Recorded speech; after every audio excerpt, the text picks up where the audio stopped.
Hello again. Welcome to another episode of Leading from Alignment with our good friend, coach, and mentor, John Opalewski, as well as a very special guest today. How are you today, John? Hey, Jim, I'm doing well. My day's always better when I get to see your face on a screen. And I am very excited about our guest this morning. Yeah. Yeah, Lewis Brandon. Lewis is a friend of mine. I think we met 4 years ago, maybe longer, maybe 5 years ago. Over And, five. you just, Jim, and you just, there's times in life where you run across somebody and you think, wow, God, you really ordained this meeting. Yeah. And it has just been I hope it's been a mutually satisfying friendship over the years. And Lewis is a pastor of Jordantown Wesleyan Church in Vinton, Virginia. And it is a vibrant, growing church led by a vibrant, growing pastor. There you go. And so we wanted to invite him to the mic today. And Lewis, welcome. We're so glad to have you with us. Thank you. And I just got to say, it's an honor to be here. And the expression from you at the beginning is certainly something I feel in my heart. I'm just here out of a depth of gratitude for two guys that have made a tremendous difference in my life. Mm. So it's a real privilege to be able to just share some of my joy, some of my experiences, and in the hope that anything I say today could just help someone else to experience some of God's goodness like I have. Awesome, man. So Lewis, tell us, how did you come to faith? We always like to hear the story of our guest's conversion. Tell us a little bit about how that happened for you. Yeah, so it was actually a lie that brought me to Jesus. So I was 12 and I lied, said I was 13 to get into a church camp for teenagers. And went into the mountains of North Carolina.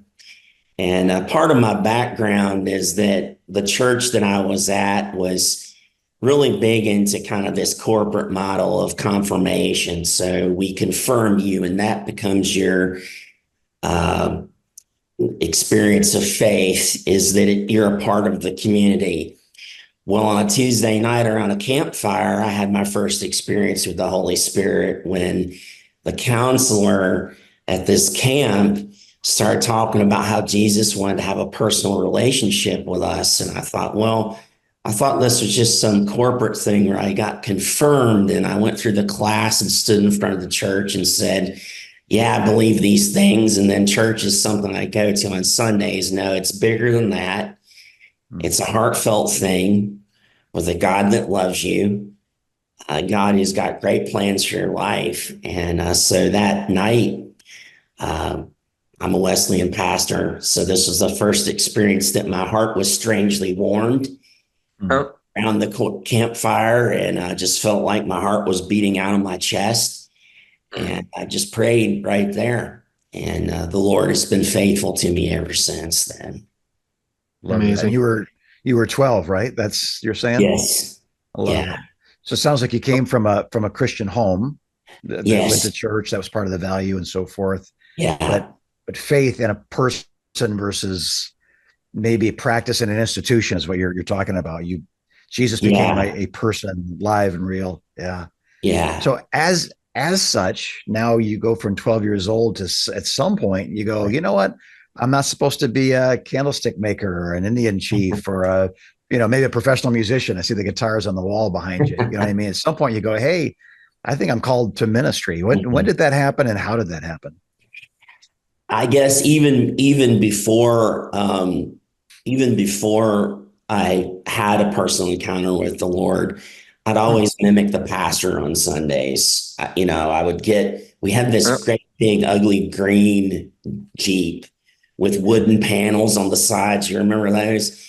Yes. Get in the back of that. And this was back before we had to wear seat belts and get strapped in and stuff. And I would stand in the back of the Jeep and rehash the whole sermon. So Wow. I think that God just built this into me, and it was just kind of there from the beginning as part of purpose for my life. And fast forward a couple of years after meeting Jesus, we went to a different church. My father had passed away, and so we made some transition and some things that happened there. Found a new church, vibrant spirituality, went to church camp again as a teenager. And I guess there's just something about Tuesday nights in my experience with the Lord, because it was there on another Tuesday night. I just felt again, hey, this is God's purpose for my life. And that was at age 14. So I started pursuing. Wow. Man, 14, that didn't take too long, did it? No. But it's interesting, you said that you would imitate the preacher. I grew up Catholic, and in second grade, I used to make my two younger sisters, I forced them to come to Mass, and I was the priest. And I went through the whole, liturgy with my sisters, who were just suffering the whole time. But because I was their big brother and I had control over them somewhat, they were good parishioners. And I think about that, how God wires us in utero, actually, Yeah. for our Yeah. calling in That's right. life. And it's just, so when I hear a story like that, it just makes me chuckle. I go way back to when I was torturing my two younger sisters, and forcing them to listen to me. So that's so cool. I love it. Lewis, how did your path cross with Converge Coaching? Can you Yeah. tell us that story? Sure. Yeah. So after getting called into ministry, went to Bible college. Of course, this thing you do, you go to train to be a pastor. And, there were just these times in my life, I would go through very strong bouts of low mood.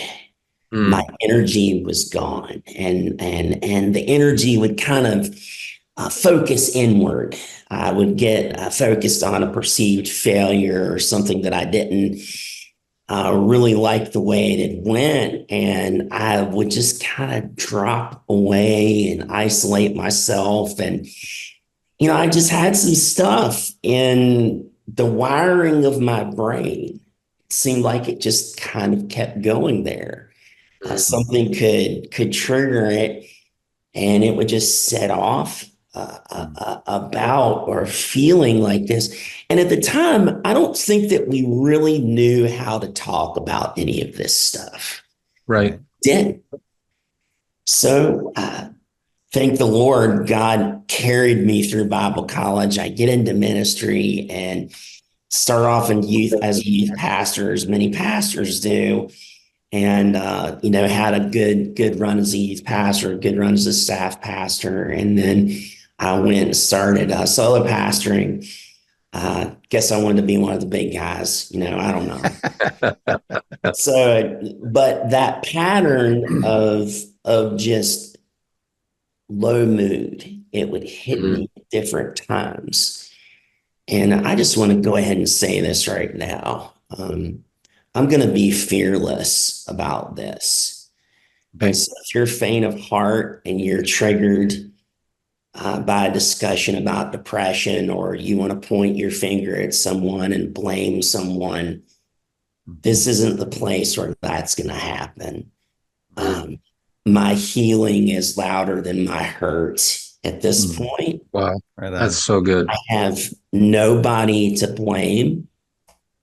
I believe that a lot of this was inherited, and I had to deal with it. And I didn't know what it was for a long time.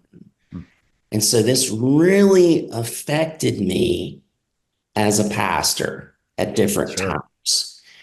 Pastoring takes an extreme amount of energy and engagement with people. Yes.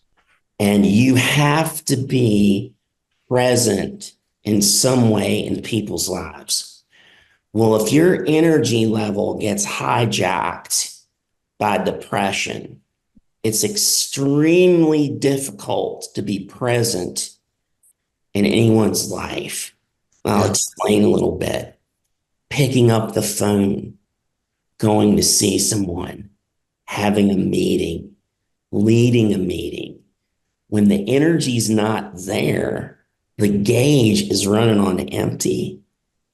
And people look at that and they'll say things like, well, this guy is lazy. And I'm speaking in general terms about pastoring. They'll look at a pastor that maybe lacks energy or enthusiasm, and they'll just say, well, something's wrong. They'll begin to play the blame game, and maybe the pastor plays the blame game. So, like I said, I want to speak up about this to remove some of the stigma, right, and take responsibility for this and call others to courageously take responsibility for this.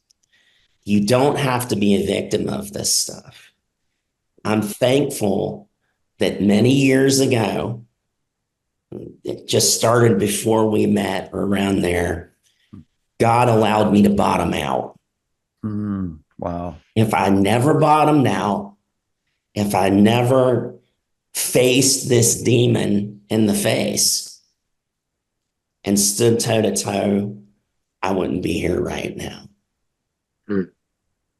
You were part of saving my life.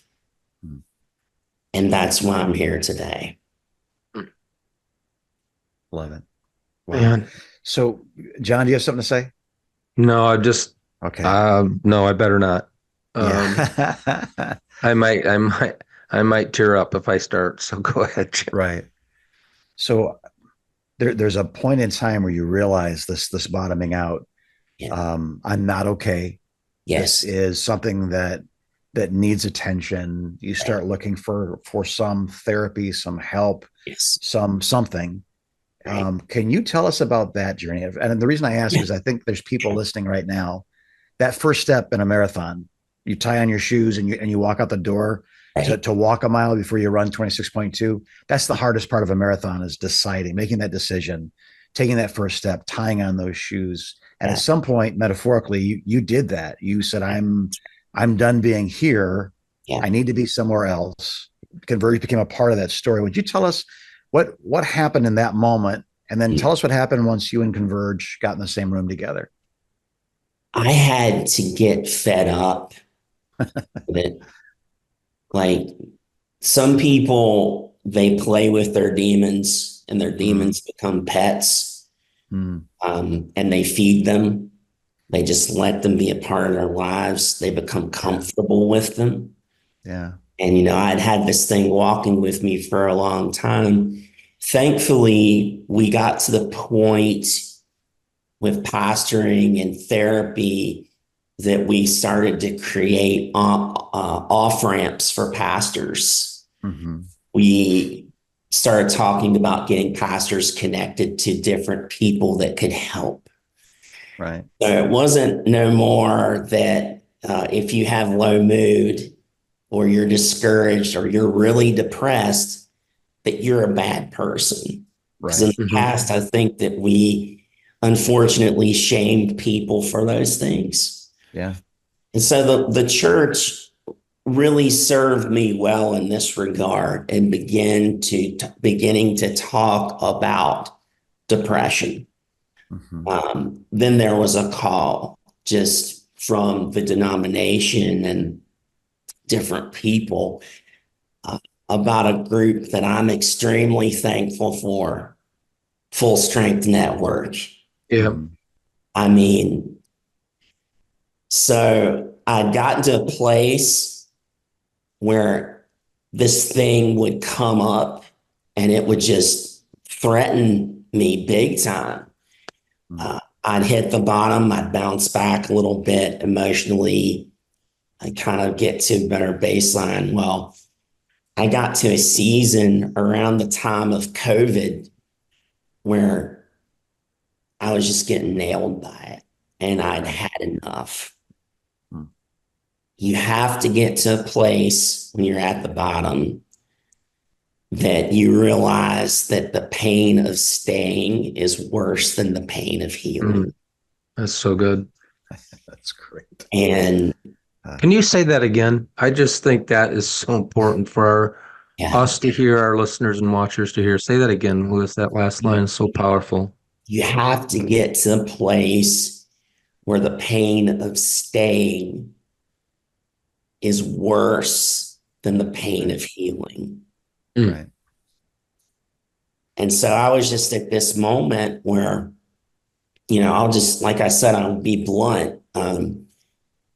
I didn't feel comfortable being by myself. I knew I needed help.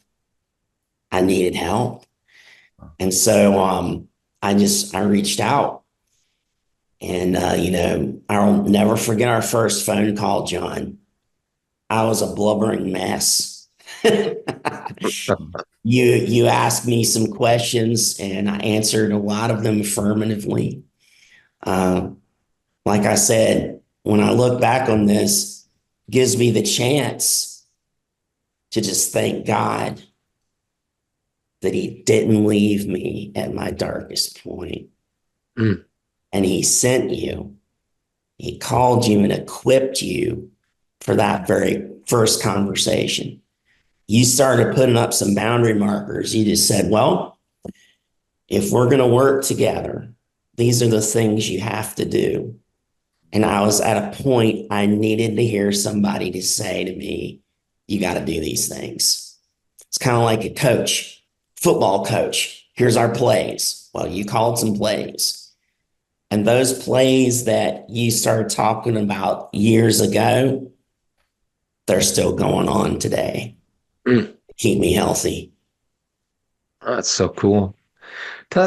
And, it's just, I wish that everybody that was listening today or watching today could have been there 4 or 5 years ago. Yeah.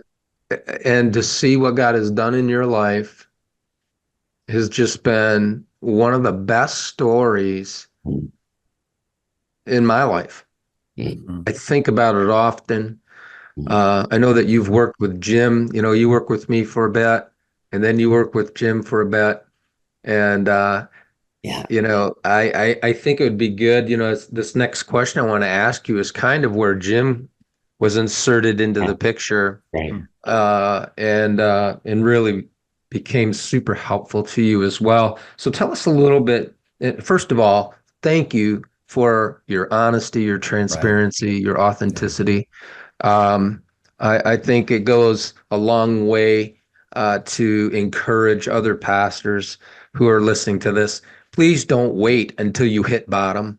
Please don't wait until you have no other option. But if you are at the bottom and you feel like you don't have an option, here's somebody who is in that spot, and he's still kicking today. He's doing quite well.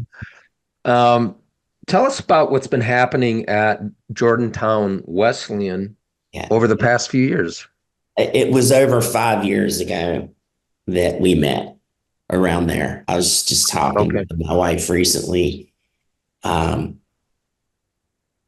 can honestly say that the Lord has done a major healing work in my heart. Yeah, you can see it. And I'm walking in victory over depression. That's so great. By the grace of God. Yeah. And it's like, it was some time before I made a transition here that God started to do that work in me. I really think that opened the door here in a lot of ways and paved the way for some of the things that I've been able to experience here. Leaders don't like to hear this, but you are the worst enemy to your success. You are the worst enemy to God's calling and purpose on your life. And until you deal with your stuff, God's going to hold on to those blessings that he wants to give you. I think in some ways, he's still gracious to us. Sure. I think there were things he wanted to release on me. I just wasn't ready to take yet. Yeah.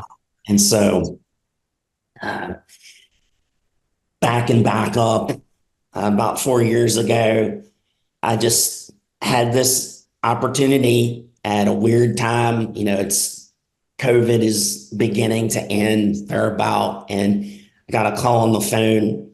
I wasn't looking, and the district superintendent asked me, "Hey, would you check this out?" So I checked it out, and I thought, "All right, Lord, what do you want to do?" And I just felt like he was leading me to come here. Um, and that's kind of where you guys fall into the next part of the picture. Coaching is not just for mental health.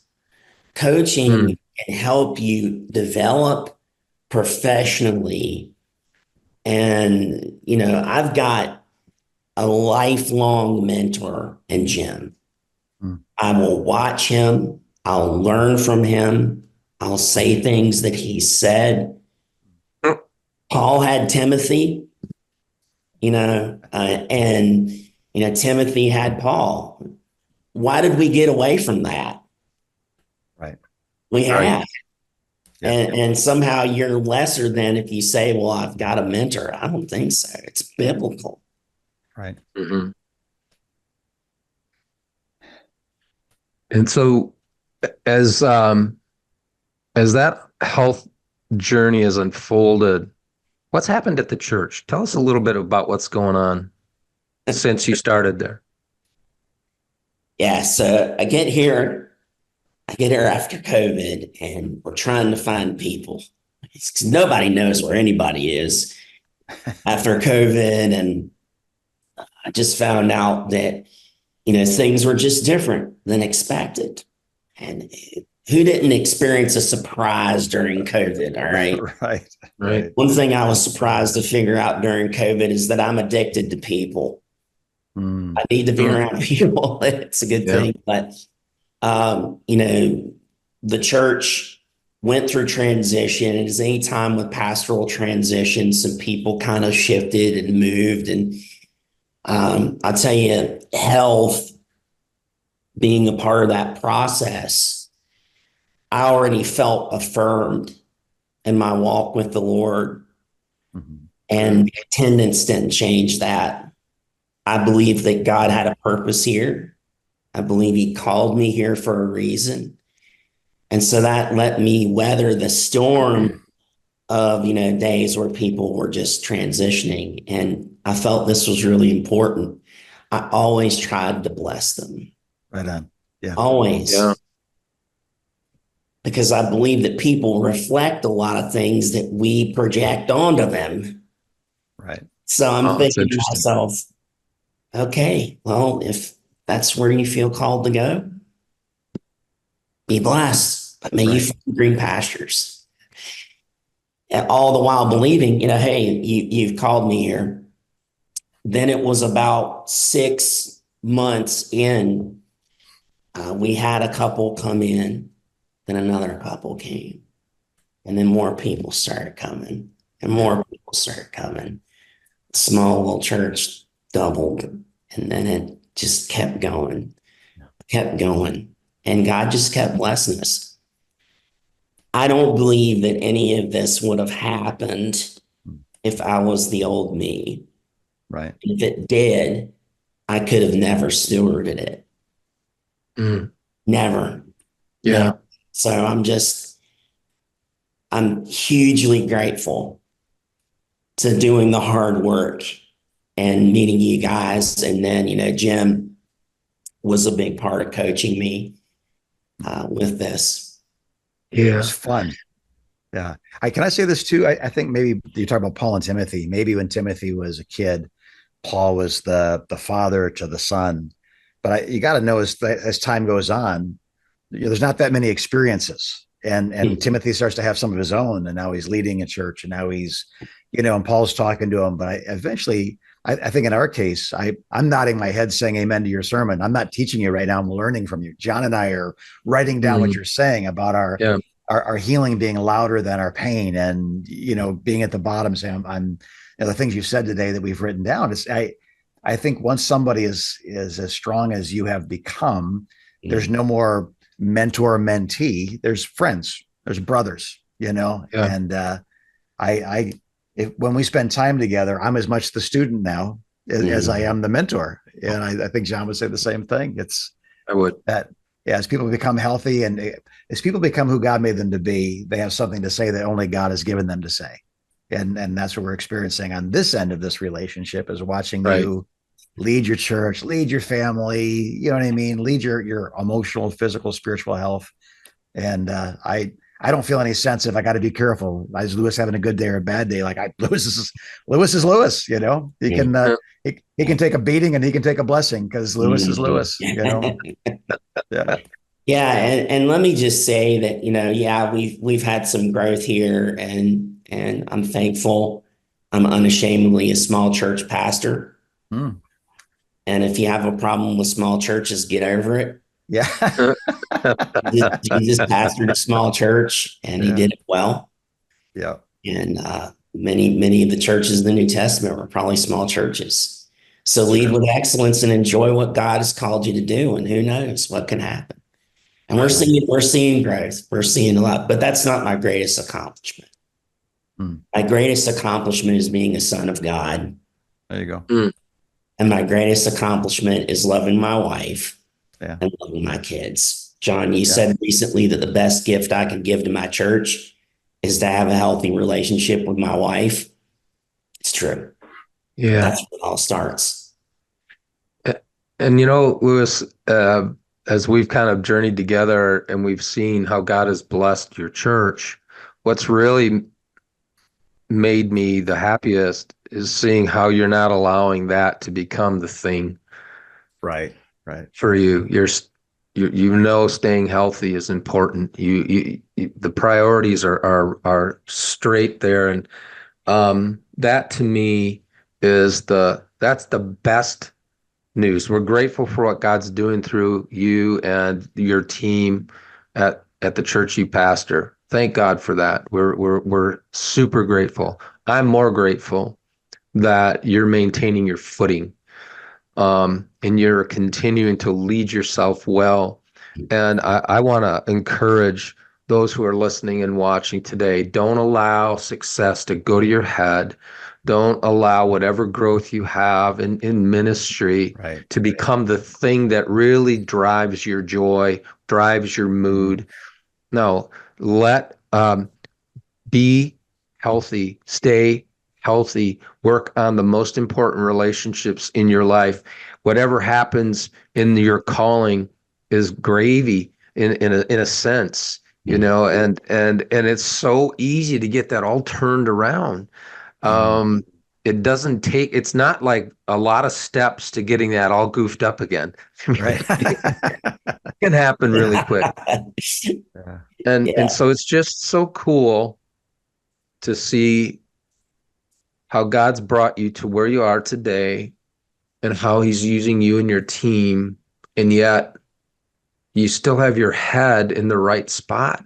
And I don't know. I don't have adjectives to describe how happy that I feel for you, how happy I am for you that God is helping you to maintain that posture. Yeah, so let's just get blunt. It takes work. Yes. Work. Yeah. You need to read your gauges, honestly. Yeah. And if your tank is getting empty, that's when you've got to start looking at intentional rest, Sabbath, reading. You need to read. You need to read good books that are going to help you grow. I think the most important thing of it all is spend time with God, real time with God, where you're not going because you're starving for a word to share with your church. You're going because you're starving for a word of sonship. That's so good. Life-giving time with God. That's another thing that you taught me, is that Yes, we serve from our quiet time, and that's a part of it. And things God might say to me, I might share with the church or other people. But ultimately, you need to hear the word first yourself. Yeah. Yeah. You know, and I was gonna ask you this question about what safeguards you're practicing, to stay healthy. And I think you've already addressed quite a Yeah. few of Yeah. those. Like you said, watch your gauges. You said Yes. it's hard work. Yeah. Um, I I have to work hard at staying healthy mentally and emotionally Mm. all the time. I have to work at it.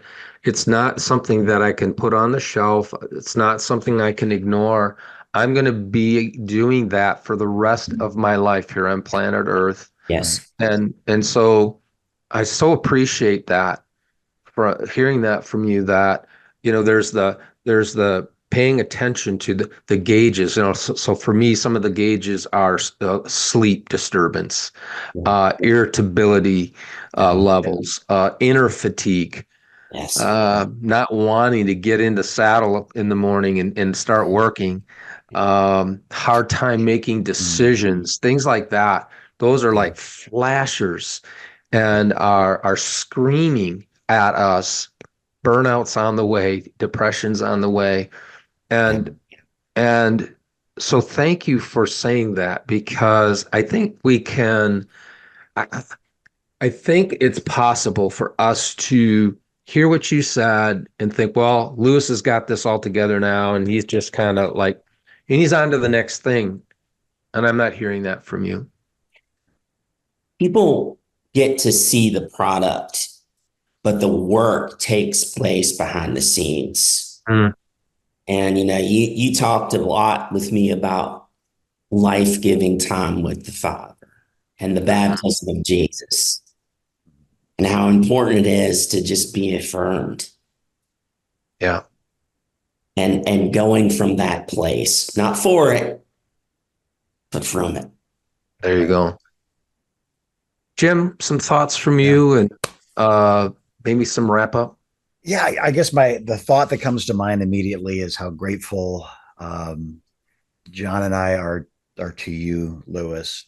Not because you were a client or a friend even, but because if you're a coach and you say, "Hey, I want you to run this play," and you say hike, and the kid just walks off the field and goes and sits in the stands and says, "Football doesn't work for me. I'm not a good player. No one likes me." You have to actually hit somebody. And I love the fact that when we said to you things like, "Hey, what about this?" or "Answer this question," or "What is your decision? We're going to hold you to it." You actually did those things. So I think there's a place where we're so broken. A good friend of mine, David Spear, said years ago, I was describing to him my mental state, and he said, "Oh, I got it. What you're telling me is your give a darn is broken. We need to fix your give a darn." Yeah. And so that was a healing time. But then beyond that, now there's things that keeps your give a darn in the game, and that's, I can help you over this hump, but you have to live on that side of the hump. And so watching you get from depression to health, but then from health to productivity and life and abundant life and sharing that life, and the church has grown exponentially. But you didn't use those words. You said, I'm a small church pastor," which tells me your identity is not in the number of people that come to church on Sunday. It's in being a son of God. So that's my thought. I think for everybody, like, what are the things we're looking at, we're trying to get life from, that cannot give us life and cannot give us life consistently. Even it can give us a little bit of happiness or joy or a rush of something, whether it's a Twinkie or a big number or a big offering or someone saying you're the best. Those things come and go very quickly. But the identity piece that you and John worked through, and then this living of this identity out into the world as a pastor that you and I worked through, it's wonderful, man. I think that's the secret sauce. So thank you so much, Lewis, for sharing your story with courage and insight. And we hope that your story, as all testimonies, is speaking to somebody right now that's going, "Man, I am where he described he was. Yeah. Now what do I do?" And the answer is, I think, again, reach out for help. Know that you won't be judged when you do, to reach out in the right direction. Yeah. People pointing you back to God are very valuable. People that point you towards other things, just cheer up. Somebody's depressed. Well, just cheer up. Well, hey, just quit breathing. Let's see how that feels after about 30 seconds. I'm dying here. Just cheer up didn't help. So doing the hard work to get from a place of pain to a place of passion and proficiency. I love that about your story. So to our watchers and listeners, we would say to you at the top of convergecoach.com, there's always this beautiful little button you hit. And it can be hey, I want to talk more, but it can be in case of emergency, break glass, that button, and you press it. And John, myself, somebody else on our team is in touch with you very soon. And we begin a journey from a very fatigued place, from a very empty place, from a place that cannot envision a tomorrow that has less pain in it than today. And the sense of why should I even start to think about tomorrow is happening. There are people that can teach, that can help, that can pray, that can listen, that can love. And we're grateful for Lewis's testimony. Yeah. Now we're waiting. Thank you so much, Lewis. We're waiting for yours now.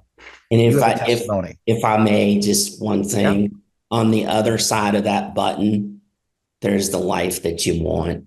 Right. And you can live. Yeah. You can live the life that you've been praying for. Yeah. Yeah. You're not actually admitting weakness when you press that button. You're proclaiming strength. That's right. I believe in Jesus and his body. I believe in counsel and wisdom. I believe that love is greater than hopelessness. I believe. And pressing that button begins, at least in his case, and we believe in yours, a journey back towards the life God created you to live. So God bless you, our dear watchers and listeners, as you continue this journey. If we can help you in any way, convergecoach.com, and right there, hit a button. We'll spend some time talking. And if we can't help you, if it's beyond the abilities of Converge, we will get you to the help that you need as quickly as humanly possible. And I would guess that by the end of the day, your journey has begun. So God bless you. As a mentor of mine said, live long, prosper. We are praying for you as you continue to lead from alignment.